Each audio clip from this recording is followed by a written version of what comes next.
isulti niya ang imong gibuhat dali ka kain kabusuko, no? Dali ra man kain dayon ka mo himong ngalaka nga, uy.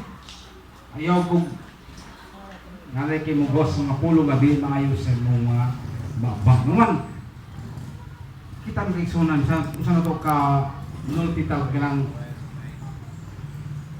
mura o ganawang wala kang batik hadlok, wala ka o kanang kawis mo sa mga guguling, wala kang isog ka ika.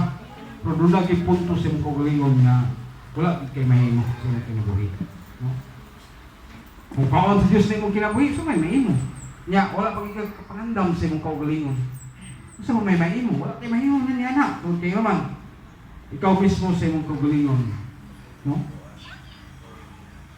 Waka ka himo o pagpangandam kabahin niya na kung siya dangatan sa mga kinabuhi. Kung niyon siya sa Episo 2:4, no? Apan dako kayo ang kaluoy o gugma sa Dios alang kanato. Kasi kung bisan gani nga kinato patay na kita sa espiritu tungod sa atong pagkadautan gipanhaw kita niya uban kang Kristo. Naluwas kamo tungod sa grasya sa Dios. Gipanhaw kita niya uban kang Kristo aron maghari uban kaniya dito sa kalangitan. Nindot kayo ang iyang katuyuan din sa atong kinabuhi. Nung ang Ginoo wala magluhimo sa inyong gugulingon, di mo arang mabuhat kung wala sa inyong kinabuhi, no? Muna ngayon nga sa atong kagulingon nato nga ngayon yang inability, wala kita mahimo, no? Isa pa sa ato ang liability nato, no? Sila, no? Susiyo nato atong kagulingon mo kay suunan. Kung sa isulti diya sa Roma 3:23, no? Sangit ang tanan, nakasala. O nakabsan si Maya sa Ginoo. Mga wakit kasama tayo kamurais niya na. No? Mamaya itong basahon ko, parang nilibot tayo nga pero masayon kita kung sa isulti diya sa Roma 3:23.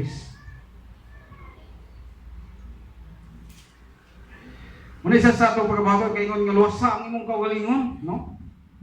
Diya sa itong ang itong pagkawalay na himo, ang atong mga sa atong mga responsibilidad kiningon nga our liability na to, no? Sa Roma 3:23 tingin siya diya nga nakasanga ang tanan og nalayo sa himaya sa Dios, no? Atong panahon na siguro sa diyang wala pa kadiya sa Ginoo. Atong panahon nang halayo ka pa sa Ginoo. Atong panahon nang wala ka pa, no?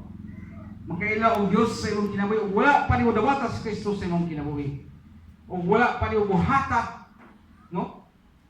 Ang kawuton sa Ginoo. Muna kay responsibilidad hatibangan sa Ginoo kinahanglan niyo nga imong buhaton mudul bitaw dito kaniya, no? Sa imong utos ng guling mga tama ng sunya kong himo siguro nga mudul man ko sa Ginoo yun. Nagawin ko simba man ko. Yay, doon na pagiging kaya ngayon siguro